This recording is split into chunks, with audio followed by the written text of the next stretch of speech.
Hi, welcome back to McNally's Musket Missive. I'm Harry McNally, and this might be a musket. The term musket was used beyond the age of the musket for things that we wouldn't consider muskets. It's come up periodically when I look on online auctions for muskets and such, and you'll see things that are obviously breech-loading rifles getting called muskets, and that's because terminology is slow to change. For our purposes, this isn't a musket, but for theirs, it could have been. Anyway, this is the model 1888 Springfield Trapdoor. This is actually the last model Trapdoor that was made, also the last black powder rifle of the United States. So a little bit of background.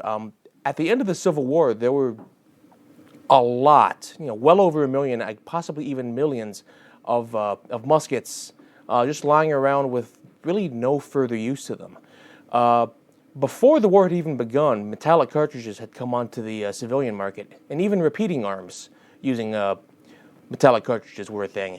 But, muskets were tried and true technology, and the repeaters were just too expensive for the Army to justify re-equipping their Army, especially in the midst of the largest war the United States had ever fought.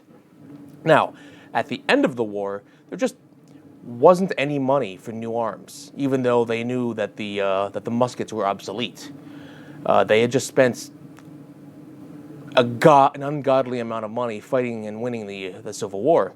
So what to do with all those arms?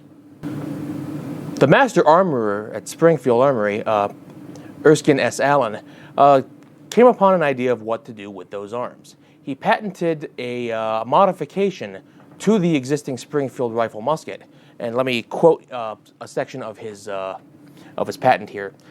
Particularly adapted to the alteration of the Springfield rifle musket, or any other, as it can be done without changing the features of the musket or throwing away any of its parts. All that is necessary is to cut away the barrel at the top of the breech and add the block and shell extractor, cut the recess in the breech screw, and modify the hammer. All other parts remain the same.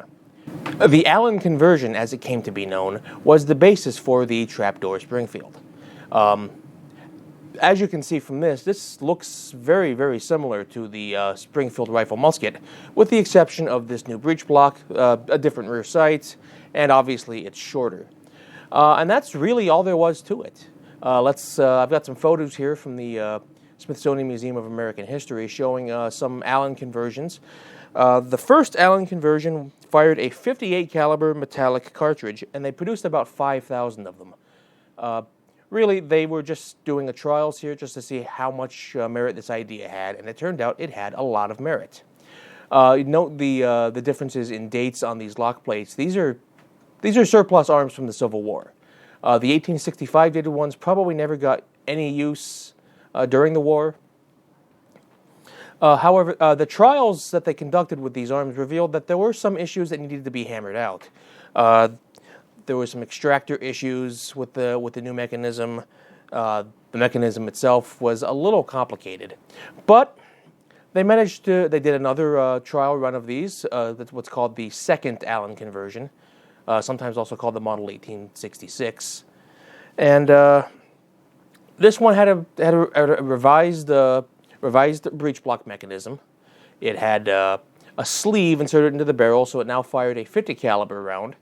The sleeve, what they would do is they would bore out the barrel, insert this rifled sleeve to lower the caliber to 50, and called that one a day. These trials were going very well, so that in 1873 they officially started making new production Trapdoor Springfields.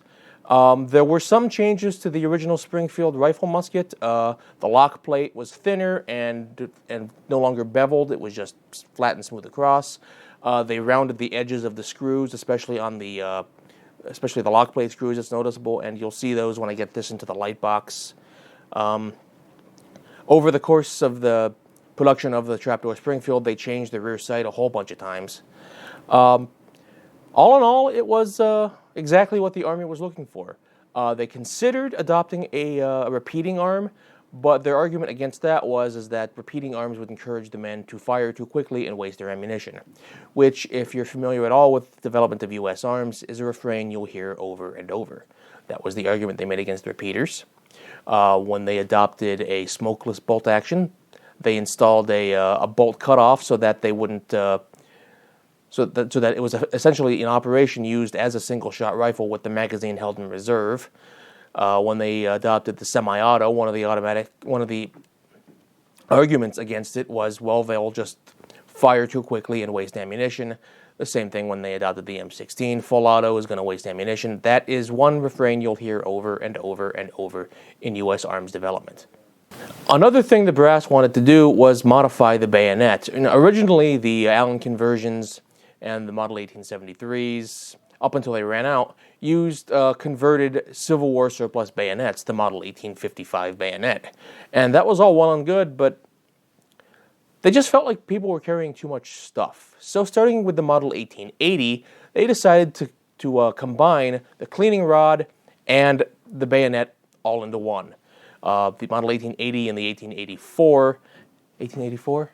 Yes, 1884, had a triangular rod bayonet. And this, okay, I'm not entirely certain whether this is the Model 1888 or if it's a modification of the 1884. All of the sources that I found for it online call it the 1888, but I don't know if that's a collector term or if it's actually what the government called it. My available literature on the Trapdoor Springfield is not as extensive as it was for Springfield rifle muskets. If you have an answer to that, it can point me in the right direction. I would love to know for sure. Anyway, the difference between the 1884 and the 1888, as we have here, is that the Ramrod bayonet is now rounded. But other than that, the breech plate actually still says Model 1884. This rod bayonet idea may be familiar to some of you who are familiar with the Model 1903 Springfield rifle. When they first introduced it, they brought that one back. President Roosevelt hated it, and they went back to a knife-style bayonet as was used on the Craggy Jorgensen rifles, which may or may not be something I'm going into. I'm beginning to cover the same ground as CN Arsenal, and let's be honest, they can do this far, far better than I can. Anyway, suffice it to say that the knife-style bayonet was the way to go. The rod bayonet, just good idea, didn't really work. So let's get this guy into the light box, and I'll go over some of the stuff I was talking about. Okay, so here we have the Model 1888 Trapdoor Springfield. At first glance, it looks very much like most of the other Springfields we've looked at. It's a bit shorter, it's only got 2 barrel bands, it's got these weird protrusions on it, but for the most part, it's the same guy. Looking at the lock plate, you'll see, as I mentioned before, it's not beveled, it's flush with the stock now. You don't have the lock panels on the stock like you did with the old Springfields, and here I'll throw in a photo here so you know what I'm talking about. You see how the wood's got the lock panel. I really don't know how else to describe it. Just that section of wood bordering the lock plate. Moving forward, I'm pretty sure the barrel bands are made with the same tooling, same barrel band and spring combination we've been seeing since the 1855. No, longer than that, since the 1816. Moving forward, you'll notice that the front barrel band now has the sling swivel, and it also has a stacking swivel. If you've got an M1 or a 1903, you're familiar with this. I haven't really tried it. I think the height difference wouldn't make it possible for me to stack with a Springfield Trapdoor, with a Trapdoor Springfield and an M1 and a 1903. But it might be worth messing around with. So up at the front there, we've got the rod bayonet assembly, which I talk about more in the video. Going back to the other side, you see that the lock plate screws are more rounded. And one thing I like about arms of this period is that they put the year the arm was inspected on the cartouche now. It's no longer part of the lock plate or the barrel. This one having been made in 1892. They're still using the same VP Eagle stamps for proofing it. There's a notch there. at the front side of the breech block mechanisms so that you can see the sights. And you can see the rear sight. Springfield rear sights is a whole rabbit hole unto itself. If you're familiar with CN Arsenal and you saw their episode on the Krag Jorgensen, they go into great detail about rear sights, and I do believe that this is one of the ones that they talk about. Closer look at the breech block. This shouldn't be blued, and I talk about this later on in the episode. This was originally case hardened. This rifle was refinished at some point in time. So the butt plate has this compartment on the end for cleaning tools, and let's go ahead and open it up. These actually came with the rifle, which was a nice surprise. You've got a combination tool, and I don't really know what that tool is. Again, I don't know as much about these arms as I would like. A little closer look at the combination tool, though, we see that it's a model 1879, which, you know, always nice to have a bonus when you buy something. And then here we have the rod bayonet itself. In addition to being a cleaning rod, it's meant to be a poking device. You'll see two sets of indentations, grooves in it. That's for the locking mechanism at the front end of the barrel, which I will demonstrate for you now. So my first attempt at demonstrating how to extend the Ramrod bayonet didn't end very well because I forgot to take into account that you need two hands to do this. But basically you can kind of figure it out from this. What you do is you push in on the tabs, and that releases the spring pressure on those slots in the bayonet that I showed, and then you just pull it out to extend it, which I do manage to figure out in this video.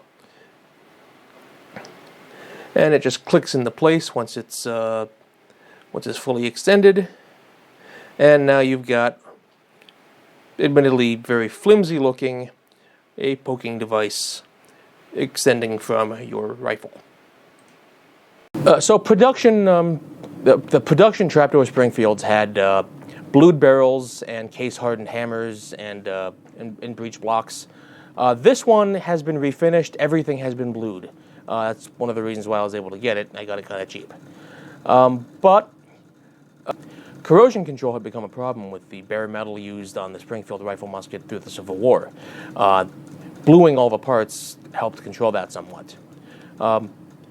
This is notable in that it is the last black powder arm of the American military. This was replaced by the smokeless cartridge Krag Jorgensen, and so that brings us really to another end of another era, the end of black powder arms.